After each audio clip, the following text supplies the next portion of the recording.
Bonjour, une nouvelle vidéo pour les élèves de seconde. Il faudra encore écrire sous la forme a racine carrée de b, où b sera un entier le plus petit possible.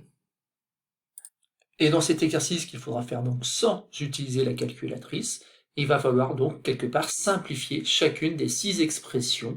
5 racine carrée de 20, une calculatrice l'écrirait de manière un peu plus simple. De la même façon, 2 racine carrée de 98, on peut l'écrire d'une façon plus simple. Donc je vous laisse un petit peu découvrir l'énoncé. Vous pouvez appuyer sur pause. Et vous aurez ainsi donc le temps d'effectuer le travail demandé, et simplement après, une fois que vous aurez vos 6 résultats, vous pourrez suivre la suite de la vidéo afin d'avoir une correction de cet exercice. On va pouvoir passer donc à la correction de cet exercice. Donc ici on a 5 fois la racine carrée de 20, et il va falloir écrire donc cette expression avec une racine carrée plus petite, autrement dit un nombre plus petit sous le symbole racine carrée. Et pour cela, il faut absolument connaître les carrés parfaits. Je rappelle ici, donc le carré de 1, ça donne 1, mais celui-là, finalement, on ne va pas beaucoup s'en servir. Le carré de 2, ça donne 4, le carré de 3, ça donne 9, etc. jusqu'au carré de 15 qui donne 225. Bien sûr, il y en a d'autres, des carrés parfaits, mais ceux-là, ils sont à apprendre par cœur parce qu'ils sont au cœur de la leçon sur les racines carrées. Et donc ici, on a racine carrée de 20, précédé donc du nombre 5. Et ce nombre 5, il ne faut pas en avoir peur, on va juste le réécrire, 5, multiplié donc par racine carrée de quelque chose. Et ce quelque chose-là, qui est en fait le nombre 20, on va le réécrire sous la forme d'un produit dans lequel il y aura un carré parfait.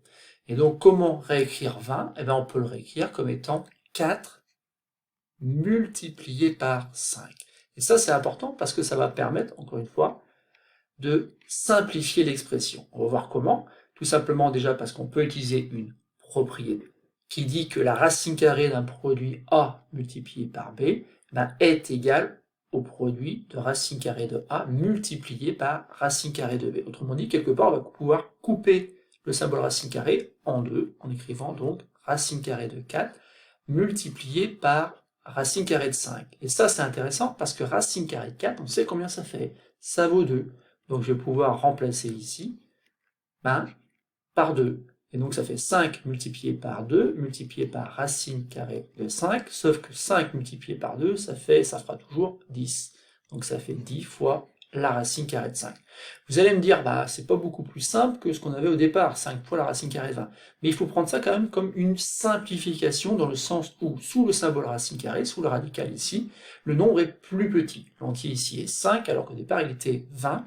Et donc si on prend une calculatrice pour vérifier, maintenant qu'on a fait l'exercice, j'ai tapé l'expression 5 fois la racine carrée de 20, j'appuie sur Entrée, et elle me rend 10 fois la racine carrée de 5. Ce qu'il est important d'avoir en tête en classe de seconde, c'est que vous devez comprendre pourquoi, en effet, ces deux quantités sont égales. Elles sont égales parce que, tout simplement, on utilise des propriétés, des règles de calcul sur les racines carrées, qui permettent de justifier cette égalité. Et ensuite, à quoi ça peut servir? Ça peut servir tout simplement à additionner des quantités où apparaît donc la racine carrée. Si on les écrit de manière plus simple, c'est un peu comme avec les fractions, on peut les additionner, les soustraire, etc. On va faire exactement la même chose maintenant pour les autres expressions.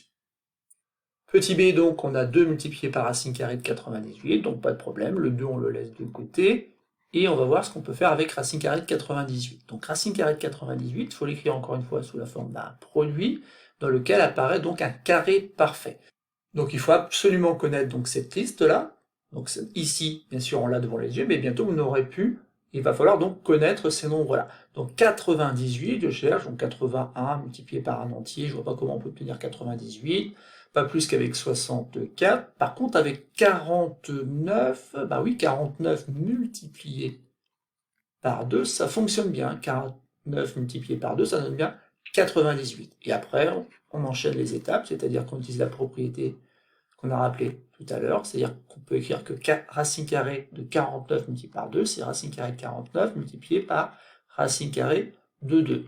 Racine carrée de 2, ça vaut racine carrée de 2, mais par contre, racine carrée de 49, du fait que 49 est un carré parfait, et c'est le carré parfait de 7, on va pouvoir remplacer par 7. Et donc on obtient 2 multiplié par 7 multiplié par racine carrée de 2, soit au final 14 racine carrée de 2. Passons au petit c, donc cette fois-ci c'est 7 multiplié par racine carrée de 300, donc le 7 une nouvelle fois je le mets de côté, et je m'attarde sur racine carrée de 300. Donc là encore, il faut l'écrire sous la forme d'un produit dans lequel on fait apparaître donc un carré parfait. Bon là, ici, c'est pas très compliqué, ça s'entend presque, parce que 300, eh ben, on peut écrire que c'est 3 multiplié par 100, ou 100 multiplié par 3, que je vais écrire donc sous le symbole racine carrée. Et donc ici, maintenant, c'est gagné, puisqu'on va pouvoir utiliser une nouvelle fois la même propriété, qui consiste à écrire que l'expression précédente est égale à 7 multiplié par racine carrée de 100 multiplié par racine carrée de 3, qui fait 7 multiplié donc par 10, puisque 100 c'est le carré de 10. Et on termine en écrivant que 7 multiplié par 10, ben ça fait bien 70, et donc du coup on a obtenu 70 fois la racine carrée de 3. Passons au petit d, donc maintenant il n'y a plus de grande surprise, hein, puisque à chaque fois il faut mettre donc l'entier qui précède l'expression ici, là, de côté, et puis après on s'attaque à la racine carrée. Ici c'est racine carrée de 54, donc 54, on cherche un peu, 49, 36, 25, 16, ben non, ça marche toujours pas. Par contre, on se souvient, puisqu'on a appris nos tables, que 9 multiplié par 6, et ben ça va marcher. 9 multiplié par 6, ça donne bien 54, ce qui permet d'écrire que l'expression précédente est égale à 4 multiplié par racine carrée de 9 multiplié par racine carrée de 6. Et comme racine carrée de 9 c'est 3, ben on obtient 4 multiplié par 3 multiplié par racine carrée de 6, qui donne au final donc 12 racine carrée de 6.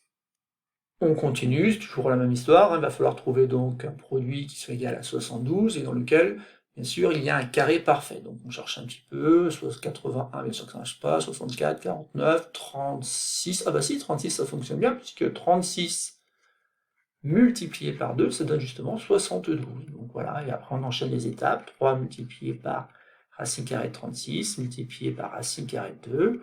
Je me souviens tout simplement que racine carrée de 36, ben, c'est tout simplement 6, donc ça fait 3 multiplié par 6, multiplié par racine carrée de 2. 3 multiplié par 6, ça fait 18, et donc 18 racine carrée de 2. Et on va terminer donc avec 2 multiplié par racine carrée de 75. Donc 75, il faut l'écrire sous la forme d'un produit, on cherche un petit peu, et puis on se rend compte assez vite que finalement 25 fonctionne bien. 25 multiplié par 3, ça donne bien 75. Et donc ici, maintenant, on obtient 2 multiplié par racine carrée de 25, multiplié par racine carrée de 3, sauf que racine carrée de 25, il faut l'avoir en tête, c'est simplement le nombre 5, et que 2 multiplié par 5, ça donne 10. Donc au final, on obtient 10 racine carrée de 3, et c'est terminé pour cet petit exercice. Rien de très compliqué, mais encore une fois, il faut absolument apprendre par cœur cette liste de nombres, qui est la liste des carrés parfaits.